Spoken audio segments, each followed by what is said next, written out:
Hello to everyone. I am Shashank Jain. Let us start our practice. Stammering. Let us start. 8 foot up and go test. The test is conducted to assess coordinations and eligibility in aged people. Purpose. This test helps to evaluate speed, eligibility and balance of a person while moving. These are important factors in performing jobs which require quick maneuvering, such as getting off a bus in time to answer the phone, etc. Equipment required: a chair with a straight back, a stopwatch cone marker, measuring tape, and an area without any hindrances. Procedure: keep a chair next to the wall and place the cone marker 8 feet away in front of the chair. The participant is initially completely seated, hand resting on the knees and feet flat on the ground. Take a breath from your mouth and exhale from your mouth.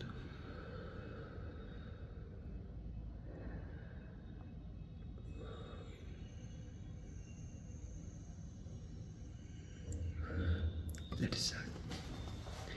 The best trial is recorded to the nearest 1 to 10th second. The table shows the recommended norms or range in second for this test for different age groups. Equipment required: the walking distance of course is marked, example 45.72 meter or 50 yards in a rectangular area of 5 yards with cones placed at regular intervals to indicate the distance covered. Efforts are made to walk maximum distance as quickly as possible in 6 minutes. A practice trial is given to the participant. He may stop anytime if he deserves so. The total distance covered in 6 minutes is recorded to the nearest meters. 6-minute walk test. The 6-minute walk test is designed to test the functional fitness of senior citizens. This test helps to assess the aerobic fitness or aerobic endurance of a person, which is an essential component for walking distance, stair climbing, shopping, sightseeing, etc.